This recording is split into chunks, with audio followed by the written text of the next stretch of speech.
Footnotes to the Mahabharata was written over 4.5 years, a long time. And you might ask why, this is like a slim book and why did it take you that much time? But I think that's the thing about writing. I had also got a grant for writing the books from the India Foundation for the Arts. So I almost wanted to sort of tell them, look, I actually told them, look, please take the money back because I am not sure I can do justice to this work. When you say Draupadi, you think of the disrobing, you think of the fact that she was married to 5 men, and you think of the fact that she was dragged through so much suffering and all that, and things like that, right? But we don't think of who this Draupadi was when she was a young girl. So for me, that was very important. And then you realize that maybe no, and maybe there's this whole aspect of female desire when it comes to Kunti, which we don't know about, we haven't explored. Hello and welcome everybody. This is Rakshita Priya G, reporter with the New Indian Express. Today we have with us poet, writer and an academic Srilata K for her newly released book Footnotes to the Mahabharata, where she gives voice to the often overlooked female characters of the Mahabharata, the epic. Let's dive into her creative journey, the inspirations and the stories of the powerful voices. So Footnotes to the Mahabharata revisits mythology in a female perspective lens. So, was it an intentional decision? Why did you think it was important to approach this age-old narrative through a lens of a female perspective?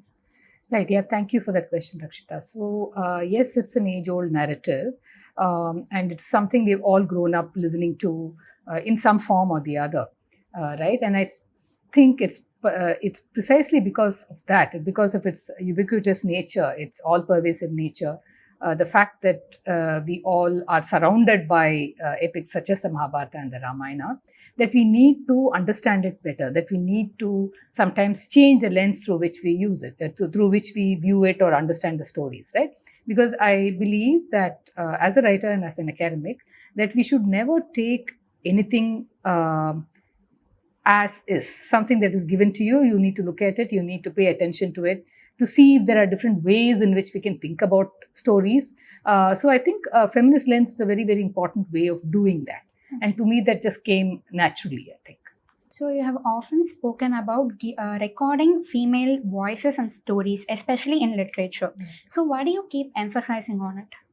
Well, at some level, now that I think feminism has become better understood and it has spread a little bit more than maybe when I was growing up as an idea and as a philosophy and as a practice, there is that. But I think even so, not enough has been done. We still have a very long way to go by way of redressing the wrongs that have been done to women and to the representations of women, right? So I think that there's no such thing as too many women's voices at all, because historically speaking, I think we to this day we still have out there, whether it is in the media or whether it is in literature, whether it is in religion or philosophy or any realm of human experience, it tends to be dominated by male narratives, male voices or male-centric perspectives. And I think it's therefore very important to kind of gently counter that and to say, look, there are other ways of looking at things, and look at how the story changes when you just, sort of change the lens or change the perspective. Okay. Could you take us through the writing process for this collection? Yes, so this Footnotes to the Mahabharata was written over 4.5 years, a long time. And you might ask why, this is like a slim book and why did it take you that much time? But I think that's the thing about writing. So when I began working on it, I had just left a job, a career as a full-time professor in IIT Madras, and that I had worked there for 2 decades, 20 years. And before that also I had worked in different places and so on. So it was a very long working career. And one of the reasons I chose to leave is I found that I just didn't have the mind space or the time to work on my writing, and I needed more of it. I wanted more of it. I was greedy for more of it. And so I quit. And then when I left, I said, okay, I'm just going to have all this time to write and all the time in the world, and I'm going to do it. And then I felt, because I had been this working person for so many years, suddenly I felt like there was a big emptiness in my life. And for a while, I was a little confused about what do I really want to do this time? What do I want to write about? And that answer wasn't very easy. It wasn't forthcoming somehow at once, even though I kept up a writing practice and so on. And when I was cleaning out, decluttering my bookshelves, I found that there were these retellings of the Mahabharata, which I had bought many years ago. One was Bhairappa's Parva, which is a Kannada novel, but translated into English. And the other was a novel called Rendamuram in Malayalam, translated into English, called Bhima the Lone Warrior. And I read these two, and then I read other retellings which I had, acquired copies of, and some of it I had not read. And I found myself somehow strangely, you call it serendipity or whatever, but I found that I was really absorbed by these stories, and they really seized hold of my imagination. And I said, okay, here's the thing: I have all of this time.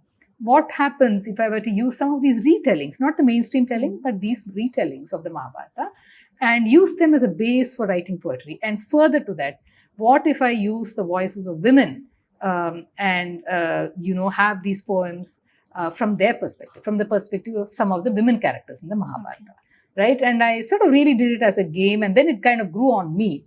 And then, of course, in between the writing of it, there were other challenges. I had some difficulties, personal difficulties, and so on. And so I took a bit of a break from the writing. I had also got a grant for writing the books from the India Foundation for the Arts. So I almost wanted to sort of tell them, look, I actually told them, look, please take the money back, because I am not sure I can do justice to this work. And they were really supportive, and they said, no, we'll give you an extension, we'll work it out. And so eventually, I think life sorted itself out, and I came back to writing it. And then the poems grew, and they became deeper, and they became about something else. Maybe they changed also along the way. Okay. Right? So that's what happened. Okay. In one of your book reading sessions, you had mentioned that you had many other characters except Ali, Hidambi, and other 3 characters you had mentioned in this collection. So what made you discard some of the characters, and how did you approach them discarding? Yeah. So one of the things about any book, whether it's a book of poems, a novel, non-fiction, whatever, any series writing, is that it's really built on the corpses of words that don't make it into the book, the dead bodies of the words that don't make it into the book. And I think that's really important. It's like you do a lot of prepping. I mean, even before this interview, I'm sure there was a lot of prepping that the staff here have done, and you have done, and so on, right? And it's not immediately apparent when the video goes live. All that back work that you've done, I mean, backstage work you've done, is not, nobody's going to know that, right? But you know it. And I think that's important in your career as a journalist, or in the career of the staff here for them. But, and similarly for a writer, I think the backstage work is really doing a lot of writing. Maybe 50% of it just gets discarded, and you know that this is not going to stand the test of time, or it's not up to your own standards, the standards that you set for your work, right? And you have to ruthlessly discard. So I think that is something. When I was younger, I didn't know it. I would be very attached to my writing, and I would not really discard anything, and I would try and submit every little piece that I wrote. But now I think I have grown wiser. So there were, I think, about 35, 40 poems maybe that didn't make it into the book. Characters that didn't, as you say, make it into this book. Okay. Yeah. Could you list a few characters that didn't make it? So I had some poems based on Madhavi, for instance. Okay. I had a few poems based on Subhadra, and I even had a few poems based on some of the men in the Mahabharata. Okay. Like Bhima, I had something. Yudhishthira, I had something. I mean, it just came to me because I was reading their stories, and I started working on it. But none of it somehow fit the overall vision for the book. Okay. Yeah. So you've been working on the book for more than 4.5 years. Yes. So what stereotypes were you keen to break in this book? Yeah. So one thing, couple of things which I can tell you right off the bat. One, more than stereotypes, I think a lot of other writers, there's a long tradition of retellings. I'm not the first one to do it. So a lot of stereotypes have already been broken by other very, very established writers. But I think for me, what stood out, say in the Draupadi story, was the fact that there was a life, there was a certain version of Draupadi which existed before she became the wife of the 5 Pandavas, right? And that Draupadi was a younger scholar poet, somebody who liked to read, somebody who liked to write, who liked her own time, and who thought of herself as a scholar. And that, comes out in some of the retellings, but we don't hear much about it beyond that. We think of somebody, when you say Draupadi, you think of the disrobing, you think of the fact that she was married to 5 men, and, you think of the fact that, she was dragged through so much suffering and all that, and things like that, right? But we don't think of who this Draupadi was when she was a young girl. So for me, that was very important. And then when you think of Kunti again, for example, we think of somebody as a very mature woman who again has suffered a lot, who's a very good mother. And, with Karna, of course, there was that whole problematic period in her life. But otherwise, is somebody, fairly good woman in many ways, and very chaste and very proper, and then you realize that maybe no, and maybe there's this whole aspect of female desire when it comes to Kunti, which we don't know about, we haven't explored. Hidimbi, for instance, we know that she was this Rakshasi wife of Bhima, that she was very strong and she was very loyal. All of that we know. But what we don't know is how tender she was, and how much she actually loved and cared for Bhima, and what a good mother she was to Ghatootkacha, right? Or we do, even if you know it in passing, and you don't really pay too much attention to it. Yeah. So these are, I think, some of the stereotypes that I wished to break in my own writing. Okay. People who have read the book could know, in few of the poems, you have an italicized haiku kind of structure. Yes. So what is the significance of it? Yeah. So, as I said, there are some things going on with the form of the poems. One is that it's a dramatic monologue. The other is, just before I got into the writing of these poems, I'd also been writing haiku for practice. Haiku is this Japanese form, as you know, which is short 3-line thing, with a certain syllable count in some cases, not always when you write in English. But there is a link and a shift. There's an image, and then it shifts to something else, and there's a link between the two images, and so on. And it's quite an amazing form. It's a very dense form, and it's a way of saying a lot by using just a few words, right? And I felt that I said, okay, what if I meld these two forms, the dramatic monologue, which you find in the English literary tradition, and the haiku, which is from a very different kind of space altogether. And I have that as a sort of a pendant, something that moves away from the body of the main poem, but also adds to the meaning of the main poem. Yeah, so that's how that came into existence. We'll go character-wise. So why did you choose Ali? She's a South Indian mythological character in Mahabharata. So why did you choose just Ali from the South Indian mythology? Yeah, one is that Ali is is a character who you find in Tamil, the Kuthu tradition and so on, a lot in the oral tradition, in the folk theatre tradition, not so much in written versions, though there are plays published and so on. But precisely because she is the South Indian Mahabharata heroine who is little known beyond the state, and even within the state, a lot of people don't know her. But interestingly, the phrase Ali Rajam is something we use on a day. Often you hear people using, where there is a female-dominated household, and you say very sarcastically that it's an Ali Rajam. No? So I felt that that's really important to say. Okay, there are others who are from other geographies who are there, who are part of the extended Mahabharata canon. So if you are okay with it, I could maybe share one of the Ali poems. Yeah. So this is from the first sequence, and this book is divided, as you know, into sequences. This is from the Ali sequence. And the Ali story is that she's the Pandyan king is childless, and so he does a yajna and so on, and he finds Ali in the petals of a water lily, and he raises her to be a son, a warrior son, rather than as a daughter. He raises her almost as though she's a boy. And she becomes, she sort of wins back the kingdom for him, and defeats the enemies and so on. And she decides never to marry. And until, of course, Arjuna comes down, and then he manipulates her, tricks her into thinking that he's a woman, and then tries to seduce her. And so that's the story. It's a story of trickery, right? So, yeah. This is called, says the Pandyan king to the queen, more son than daughter. You raised this daughter of ours to be a warrior, and now she won't look at a man, you complain. But isn't it thanks to her, more son than daughter, that we have our kingdom back? Quit complaining and be glad. Our Ali can do better than a man. So, and here's another poem. What the men said about Ali. This is what they all said, respectable men, pious men, men with beards, men with smirks. This is what they all said behind her back on the streets of Madurai. Look how she has fallen, our arrogant Alli, they said. We saw this coming, they said. She who thought she was as good as a man is just another of Arjuna's wives now, they said. This is what happens to women who grow too big for their boots, they said. In the end, our Ali was easy to seduce. You have explored Ali as a character who has feminine traits as well as masculine traits. So, what is your personal favorite trait of Ali? I think the fact that she was able to balance both sorts of traits, she was bold, she was courageous, she was able to fight, but she also had this deeply vulnerable soft side to her. And I think that's what endeared Ali to me. Okay. So, as you said, you took up retelling of Mahabharata, the classic Mahabharata. You have explored many retellings.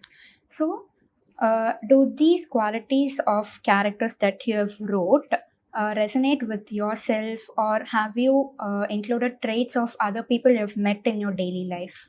Right. It's a difficult question actually, because sometimes one is not conscious, but I'm sure. I mean, all these poems were, of course, since they were written by me, I think there might be shades of myself that come out through some of the poems, right?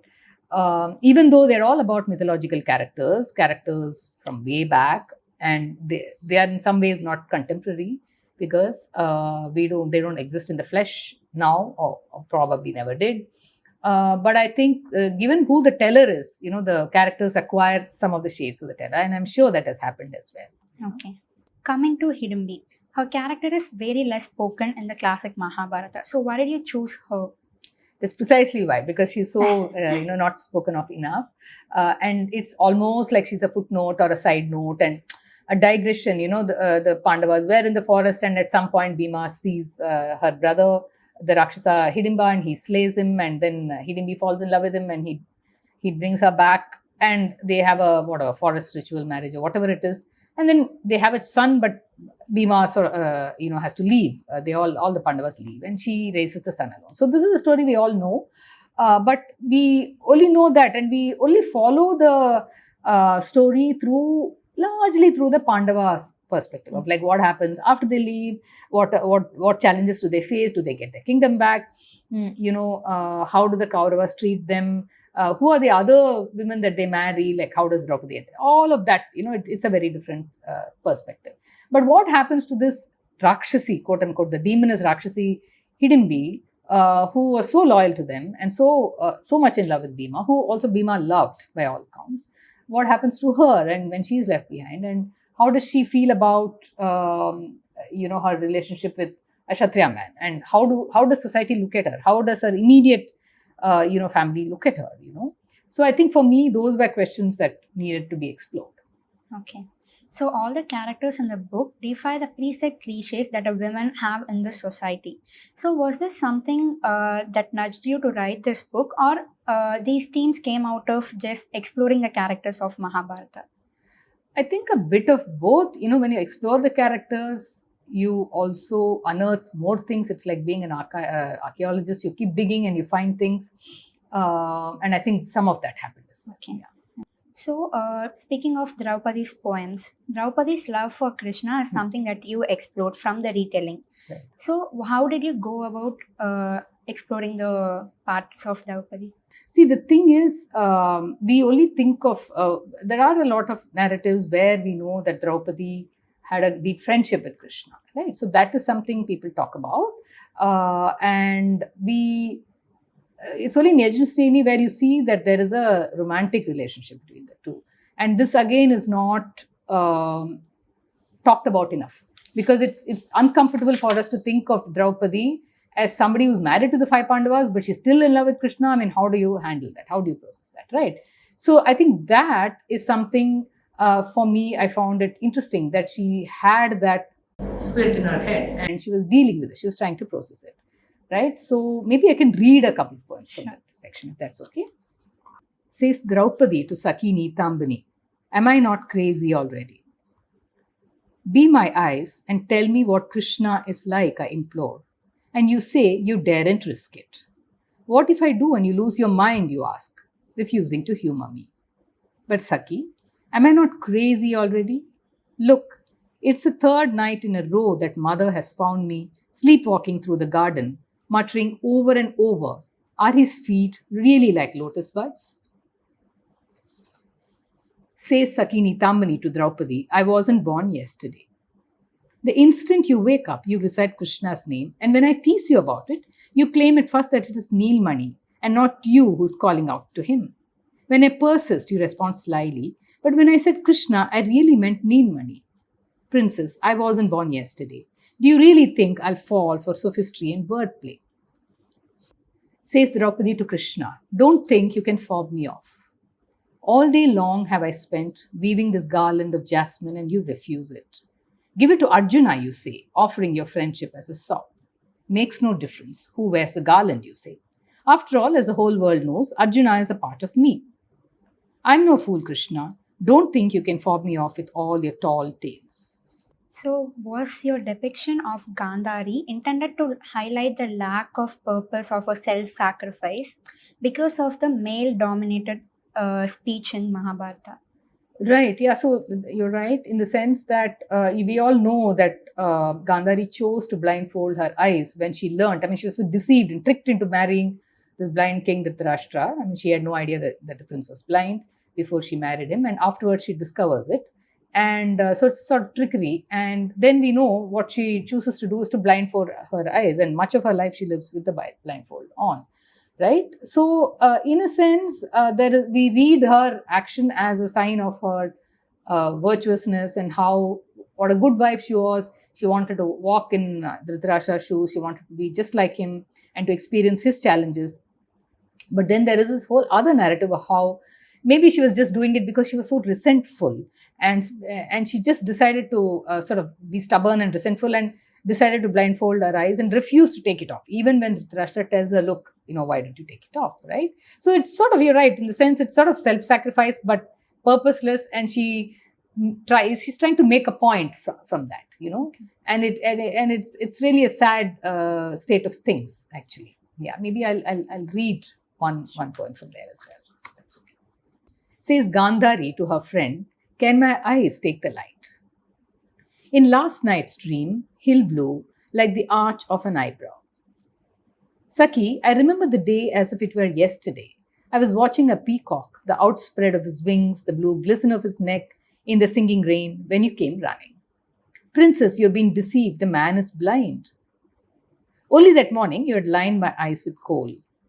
A princess without coal in her eyes is no princess. Saki, I did what good wives do. I walked in his shoes.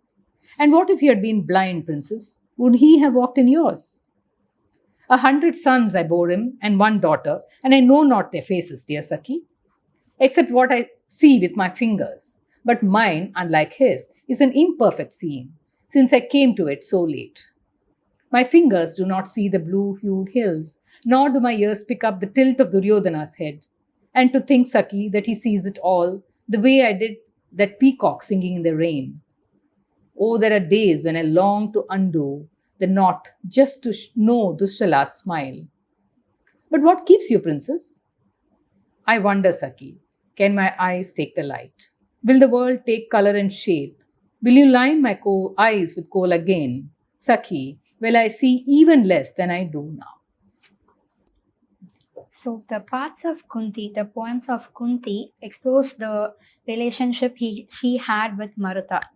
So, do you think the love for Maruta and the sacrifice she made to let him go is a part that illuminates the least talked aspect of female desires, especially in terms of mythological works? Yes. So the thing about Bhairappa's Parva is it sort of depicts all these characters as human characters.